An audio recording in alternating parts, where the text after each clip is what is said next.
got challenges that you're going to run across. Welcome to another episode of Elite Psyche. So, welcome to another episode of Elite Psyche, the Mental Toughness Show. Got another book today, The Psychology of Money. I actually just saw this guy on somebody's podcast, Morgan House, and I tell you, he's pretty sharp. But you know, it's nothing different than what he's putting in this book. This is a powerful book, and let me read something right quick, and we'll talk about it. He says here, but every financial decision a person makes sense to them at that moment and checks the boxes they need to check. They tell themselves a story about what they're doing and why they're doing it. And that story has been shaped by their own unique experiences. Take a simple example of lottery tickets. Let's take lottery tickets. Americans spend more on them than movies, than video games, than sport events, than books combined. Americans spend more on lottery tickets. And who buys them? Mostly the poor people.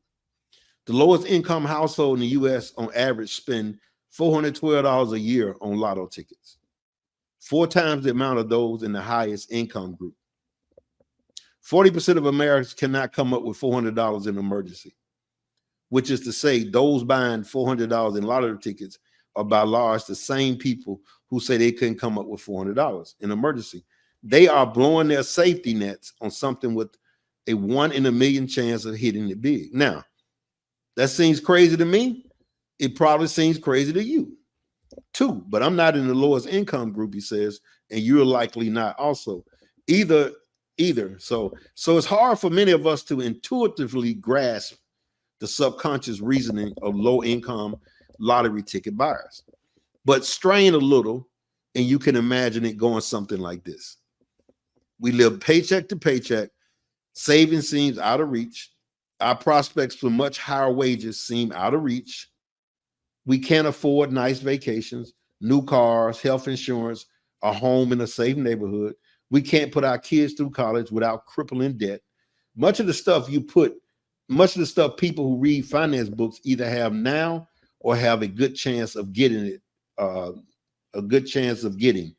We don't. Buying a lottery ticket is the only time in our lives that we can hold a tangible dream of getting the good stuff that you already have and take for granted. You already have and take for granted. The lottery ticket is what we think. Now, if I won 400 billion or something, praise the Lord. Won't he do it? But I don't hardly play that. You know, somebody says it, but I don't hardly play it. But he's trying to give you a thought process of how somebody would think who's buying these lottery tickets. He says, we're paying for our dream. And you may not understand that because you are already living your dream. That's why we buy more tickets than you do. Because we can't get health insurance, can't get new cars, vacations, and homes, and safe neighborhoods. I think you can get health insurance now, thanks to Mr. Obama.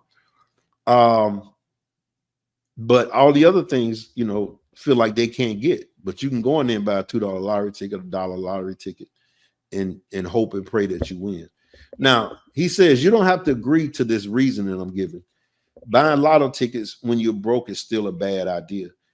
I kind of understand why lotto tickets sales persist, though. And that idea, what are you doing, seems crazy, but I kind of understand why you're doing it. Uncovers the root of many of financial decisions. Few people make the financial decisions with a spreadsheet. They make them at the dinner table or in a company meeting, places where personal history, your own unique view of the world, ego, pride, marketing, and odd incentives are scrambled together. Incentives, not incentive, but incentives into a narrative that works for you. So he's given an idea really how we all kind of make decisions like that.